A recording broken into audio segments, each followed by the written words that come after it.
Assalamualaikum dan salam Sarawakku sayang. Buletin Ukas edisi malam 21 September 2020 bersama saya, Lia Amira Anorigos. Tumpuan berita dimulakan dengan upacara pengkebumian pahlawan negara Dato' Awang Rawing yang berlangsung di Kuching pagi tadi. Jasad penerima pingat George Cross itu selamat disemadikan di Makam Pahlawan Kuching pada jam 11.30 pagi. Upacara pengkebumian disempurnakan mengikut adat istiadat ketenteraan dengan bendera Jalur Gemilang dan bendera Angkatan Tentera Malaysia ATM diletakkan pada keranda mendiang yang dibawa dari Dewan Suara Kuching ke Makam Pahlawan. Sebelum itu, Ketua Menteri Sarawak, Datuk Petinggi Dr. Abang Haji Abdul Rahman Zohari Tun Datuk Abang Haji Openg turut memberi penghormatan terakhir kepada mendiang. Timbalan Ketua Menteri Sarawak Datuk Amar Douglas Ugah Embas, Setiausaha Kerajaan Negeri Sarawak Datuk Amar Jaul Samion turut hadir memberi penghormatan terakhir kepada mendiang. Dalam perkembangan sama, pemergian pahlawan negara Dato' Awang Rawing itu turut dirasai Kerajaan British dengan menghantar rombongan untuk memberi penghormatan terakhir kepada mendiang. Rombongan tersebut diketuai Kapten Kumpulan Penasihat Pertahanan Suruhanjaya Tinggi British di Malaysia, Simon Hindmarch, juga mewakili Ratu Elizabeth II. Once we heard of the passing of Sergeant Awang yesterday, this became the absolute top priority for me to get away from the peninsula and to come over to Sarawak to pay my respects and condolences as well, not just personally, but on behalf of Queen Elizabeth, our monarch, who has met Datuk Awang on several occasions, and on behalf of the British government as well, to convey condolences and respects for this tremendously courageous soldier who did so much back in 1951. Simon serta rombongan turut berkesempatan menemui waris mendiang sebelum bersama-sama mengiringi jenazah mendiang untuk disemadikan di Makam Pahlawan di Kuching.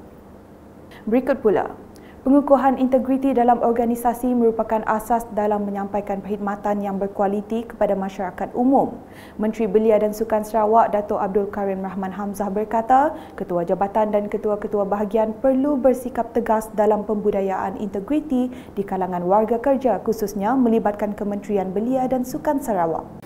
Begitu juga kita sebagai pejabat awam dengan sifat yang jujur, amanah dan tinggi integriti, kita tidak akan mudah terjerumus dalam masalah pecah amanah dengan makan rasuah daripada pihak luar.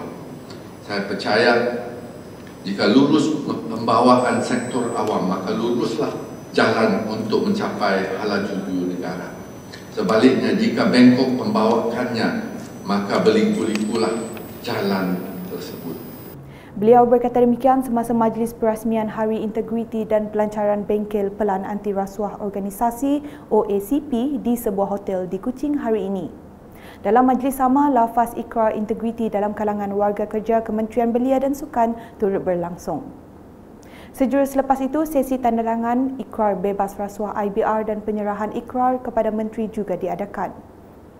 Selanjutnya mengenai penemuan air raid shelter di Miri. Jika sebelum ini masyarakat di Bandaraya Miri kecoh dengan penemuan beberapa buah telaga lama operasi penggalian minyak yang mengeluarkan buih serta bau yang dikatakan menyerupai bahan bakar di Bukit Kanada, kini warga Miri dikejutkan pula mengenai penemuan terowong tempat perlindungan dari serangan udara atau air raid shelter di kaki Bukit Kanada Miri.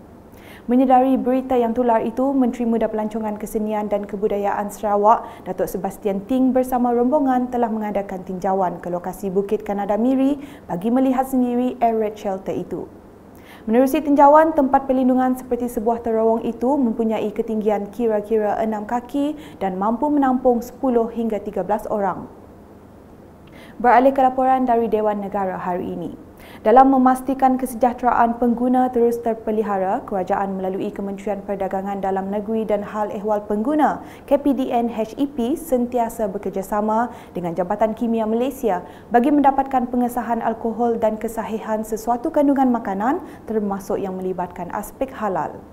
Menteri Perdagangan Dalam Negeri dan Hal Ehwal Pengguna Datuk Alexander Nantalinggi berkata, di bawah Akta Perihal Dagangan, perkara yang biasanya disiasat adalah berkaitan perihal dagangan palsu di bawah Seksyen 5 dan Seksyen 6. Sampel akan dihantar ke Jabatan Kimia Malaysia bagi mengesahkan sama ada sesuatu makanan tersebut mengandungi bahan yang tidak halal dimakan oleh orang Islam seperti alkohol dan daging khinsir. Beliau berkata demikian bagi menjawab pertanyaan Senator Datuk Paul Igai. Mengulas lanjut mengenai bidang kuasa kementerian dalam mengawal selia penjualan barangan di pasaran pula, jelas Datuk Alexander kementeriannya bertanggungjawab dalam memastikan semua peniaga, pengeluar maupun pengilang mematuhi setiap prosedur yang telah ditetapkan bagi memudahkan pengurusan semua pihak. Yang pertama, peniaga hendaklah memastikan tanda harga dipamerkan dengan jelas. Yang kedua, pengilang memastikan label yang dipamerkan mematuhi peraturan yang ditetapkan di bawah Akta Kawalan Harga dan Anti Pencatutan tahun 2011. Perintah Kawalan Harga labelan oleh pengilang pengimport, pengeluar atau penjual borong 1990.